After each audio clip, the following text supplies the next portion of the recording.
Videonun ulandısı kater ağım boyunca 16 kilometrede kança vaqtda basıp ötөт дейт. Biz bayağı ылдамдыкты билет элек. Ылдамдыкты мынаны табат элек.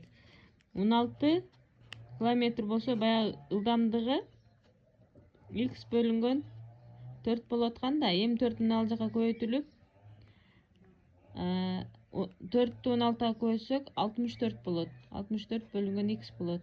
Ошондо мына v менен биз дал келдиребиз. Өзү тушма туш эле неме болуп калат экен. V менен 3 дал келет экен. Бул жерде v деп туруп 3 деп коебуз.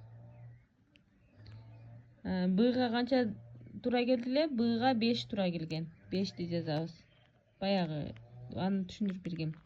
Эми мына ал жерде акыркысы калды. Катердин агымга каршы ылдамдыгы 20%га жогорулады дейт. Ошондо агымга каршы ылдамдыгын биз мындай кылганбыз. Баягы 2 эсе агым боюнча болгондо, анан агымга каршы болгондо 2 эсе көбөйткөнбүз ылдамдыгын. Ошого 1,2-ни көбөйтөбүз. Ал дегени 20% болгондо 0,2 болот эле. Эми өзүнүн баштапкы ылдамдыгы дагы сакталган үчүн ар бирин көбөйтүп чыгабыз. Ар бирин көбөйтүп чыкканыбызда ал жерде 1,2 бөлүнгөн 4 болуп калат. Ал 0,3 x калды. Кемитүү 2 менен 1,2-ни көбөйткөндө 2,4 y калды. Ушуну белгилейбиз эми. Катердин ылдамдыгы дегенде мынауга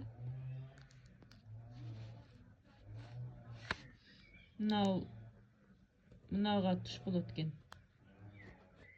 Ушуну бирөөнү мынаны жөлү жазып коюптур да, бул ушул ашыкча экен. Ошондо g-га туура келет экен 1. G-га туура келет 1. Бул жерде биз эмнелерди билдик? Биринчи ылдамдыкты, убакытты тапкандардын формуласынан чыгарып алып атабыз.